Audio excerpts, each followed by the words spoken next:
मुगल साम्राज्य, एक ऐसा नाम जिसकी गूंज पूरी दुनिया में थी। कश्मीर की बर्फीली चोटियों से लेकर दक्कन के धूप से सराबोर मैदानों तक उनका साम्राज्य फैला हुआ था। संस्कृतियों और धन का एक संगम। बाबर, हुमायूं, अकबर, जहांगीर, शाहजहां, ये नाम भव्यता, वैभव और शक्ति के साथ गूंजते थे। फिर भी ये विरासत दोधारी तलवार थी। चमकदार महलों और संगमरमर के आंगनों के भीतर महत्वाकांक्षाएं उबल रही थीं। मुगल राजकुमार हर एक तलवार की तरह तेज और धारदार उस सिंहासन को ऐसी भूख से देखते थे जिसे बुझाया नहीं जा सकता था। मुगल साम्राज्य अपनी सारी भव्यता के बावजूद हथियारों की झंकार और साजिशों की फुसफुसाहट से अनजान नहीं था। जवाहरातों से जड़ा और दो राजसी मोरों से सुशोभित सिंहासन खुद ही पिछले विश्वासघात और भविष्य के संघर्षों की कहानियां फुसफुसाता प्रतीत होता था।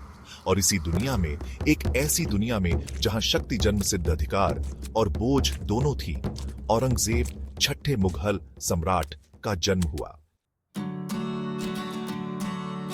शाही घराने में जन्मे औरंगजेब राजसी बोझ से अनजान नहीं थे। छोटी उम्र से ही उन्हें युद्ध और राजनीति की कला में प्रशिक्षित किया गया था।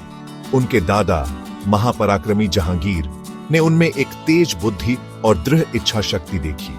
अपने बड़े भाई दारा शिकोह के विपरीत, जिनकी रुचि दर्शन और कविता में थी, औरंगजेब एक व्यावहारिक, कर्मठ व्यक्ति थे।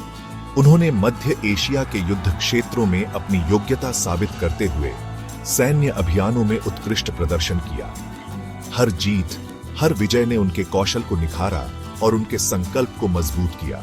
एक समय दरबार के तमाशे में एक साया मात्र राजकुमार अब एक ऐसी ताकत बनकर उभर रहा था जिसके साथ समझौता करना जरूरी था। लेकिन सत्ता के गलियारों में फुसफुसाहटें एक अलग तरह की महत्वाकांक्षा की बात करती थीं, जो जल्द ही साम्राज्य को अराजकता में डुबो देती। ताजमहल के निर्माता शाहजहां ने अनुग्रह और दूरदर्शिता के साथ शासन किया। फिर भी संगमरमर की कोमल चमक और फव्वारों के झिलमिलाते पानी में नहाया उनका राज्य भी महत्वाकांक्षा की छाया से बच नहीं सका। जैसे जैसे उनका स्वास्थ्य गिरता गया, उत्तराधिकार का प्रश्न एक बड़ा, क्षितिज पर मंडराता तूफान बनकर उभरा। सबसे बड़े दारा शिकोह पसंदीदा उत्तराधिकारी थे। एक विद्वान और सूफी रहस्यवादी, वह सहिष्णुता और बौद्धिक जिज्ञासा का प्रतिनिधित्व करते थे।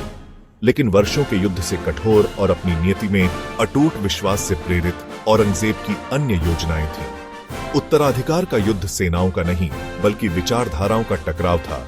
मुगल साम्राज्य की आत्मा के लिए एक लड़ाई। जीत एक भारी कीमत पर मिली। पराजित और अपमानित दारा शिकोह का दुखद अंत हुआ। भाई के खून से सना सिंहासन अपने नए स्वामी का इंतजार कर रहा था। औरंगजेब अब आलमगीर, विश्व विजेता, सिंहासन पर आरूढ़ हुए। उन्हें जो साम्राज्य विरासत में मिला, वह विशाल, धनी और विविध संस्कृतियों और धर्मों से भरा था। उनके शुरुआती शासनकाल में प्रशासनिक सुधारों की झड़ी लग गई। उनका मानना था कि न्याय किसी भी सफल साम्राज्य की आधारशिला है। उन्होंने फिजूल के करों को समाप्त कर दिया, नौकरशाही को सुव्यवस्थित किया और व्यापार को बढ़ावा देने के लिए नीतियां लागू की। फिर भी इस कुशल शासक की सतह के नीचे एक तूफान पक रहा था। एक तूफान जो उनके अपने अटूट विश्वासों से प्रेरित था। भाग 5। दक्षिण में एक तलवार, दक्कन अभियान और चुनौतियां। दक्कन, भारत का दक्षिणी पठार, हमेशा मुगल साम्राज्य के लिए एक कांटे की तरह रहा था। अपनी महत्वाकांक्षाओं और निष्ठाओं के साथ इसके स्वतंत्र राज्यों ने मुगल सत्ता के लिए एक निरंतर चुनौती पेश की। हमेशा व्यावहारिक रहे औरंगजेब ने महसूस किया कि उपमहाद्वीप को सही मायने में एकजुट करने के लिए उन्हें दक्कन को अपने अधीन करना होगा। इसके बाद दशकों तक भीषण अभियान चले। चालाक शिवाजी के नेतृत्व में मराठों जैसे दुर्जय दुश्मनों के खिलाफ आगे पीछे का संघर्ष। दक्कन दोधारी तलवार साबित हुआ। इसने साम्राज्य की क्षेत्रीय पहुंच का विस्तार तो किया, लेकिन इसके खजाने को भी खाली कर दिया और इसकी सेनाओं को पतला कर दिया। भाग 6। साम्राज्य पर साए, विद्रोह और अशांति। औरंगजेब की लौह मुट्ठी के नीचे मुगल साम्राज्य अजेय लग रहा था, लेकिन सतह के नीचे असंतोष उबल रहा था। वर्षों के अथक युद्ध से बोए गए और उनकी धार्मिक नीतियों के प्रति आक्रोश से प्रेरित विद्रोह के बीज अंकुरित होने लगे। जाट एक किसान समुदाय आर्थिक तंगी से प्रेरित होकर हथियार उठाकर खड़े हो गए।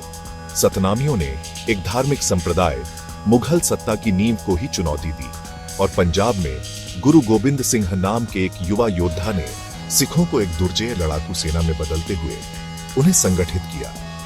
एक समय अखंड रहा साम्राज्य अब अपने ही अंतर्विरोधों के भार तले टूटने लगा था। भाग 7 धार्मिकता की कीमत, औरंगजेब की धार्मिक नीतियां और उनका प्रभाव। औरंगजेब गहरी आस्था वाले व्यक्ति थे, एक धर्मनिष्ठ मुसलमान जो इस्लाम के सिद्धांतों को बनाए रखना अपना कर्तव्य समझते थे। हालांकि इस धार्मिकता के उनके द्वारा शासित साम्राज्य के लिए दूरगामी परिणाम होंगे। उन्होंने गैर मुस्लिमों पर एक कर जजिया को फिर से लागू किया, एक ऐसा कदम जिसने उनके कई हिंदू प्रजा को अलग थलग कर दिया। मंदिरों को नष्ट कर दिया गया, संगीत और नृत्य को हतोत्साहित किया गया और मुगल दरबार जो कभी सांस्कृतिक समन्वयवाद का प्रतीक था ने अधिक कठोर रूप धारण कर लिया। हालांकि उनके इरादे नेक रहे होंगे, लेकिन उनके कार्यों ने विभाजन और असंतोष के बीज बोए, जिससे साम्राज्य एक प्रेसिपिस की ओर धकेल दिया गया। भाग 8 सम्राट की शाम, चिंतन और पछतावा।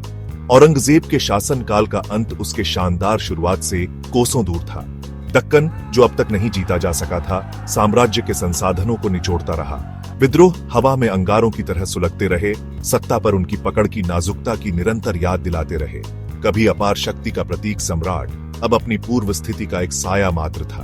अलग थलग और अकेले उन्होंने अपने बेटों को पत्र लिखे, पत्र जो पछतावे और आत्मनिरीक्षण से भरे थे। उन्होंने महसूस किया कि साम्राज्य केवल विजय पर नहीं, बल्कि न्याय, सहिष्णुता और समझ की नींव पर बना है।